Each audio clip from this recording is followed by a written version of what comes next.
ഇതിൻ്റെ ഒരു പ്രത്യേകത ഇതുണ്ടോ, ഇതെല്ലാം ഉണങ്ങിപ്പോയി. ഇപ്പം ഞങ്ങളുടെ ഈ തോട്ടത്തിൽ ഏകദേശം ഒരു 40% ചെടി നമ്മൾ പോയിട്ടുണ്ട്. എല്ലാ ചെടികളും നമുക്ക് കൃത്യമായിട്ട് കിട്ടണമെന്നില്ല.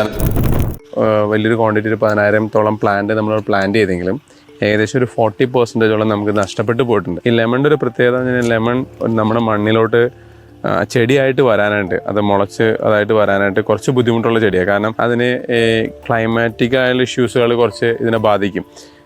എന്നാൽ ഇത് പിടിച്ചു കഴിഞ്ഞാൽ കാര്യമായുള്ള കേടുകളില്ലാത്ത ഒരു ചെടിയും കൂടിയാണ്.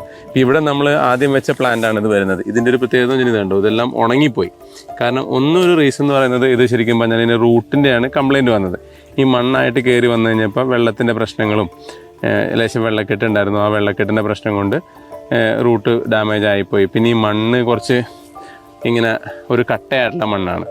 അപ്പോൾ അതിൻ്റെ ഒരു ഭാഗം ഒരു റീസണാണ് ഇതിങ്ങനെ ഇതായി പോകാനായിട്ടുള്ള കാര്യം. വെള്ളക്കെട്ടാണ് മെയിനായിട്ടൊരു ഇതായിട്ട് വന്നത്. മഴയുടെ സീസണിൽ സംഭവിച്ച അന്ന് ഈ പ്ലാന്റ് നമ്മൾ വെയിലത്ത് കൊണ്ടുവയ്ക്കാനും പറ്റില്ല. ഒരു ചെറിയ മഴയുള്ള സമയത്താണ് നമ്മൾ ഈ പ്ലാന്റ് വെച്ചത്. പക്ഷെ നമുക്ക് ഒത്തിരി അങ്ങനെ നഷ്ടപ്പെട്ടു പോയിട്ടുണ്ട്. ഇനി ഇതെല്ലാം നമ്മൾ ഇതുപോലെ തന്നെ റീപ്ലാന്റ് ചെയ്തെടുക്കണം. അപ്പം നമുക്ക് എല്ലാ ചെടികളും നമുക്ക് കൃത്യമായിട്ട് കിട്ടണമെന്നില്ല. നമ്മൾ വെക്കുന്ന ചെടികളിൽ ഇപ്പം ഞങ്ങളുടെ ഈ തോട്ടത്തിൽ ഏകദേശം ഒരു 40% ചെടി നമ്മൾ പോയിട്ടുണ്ട്.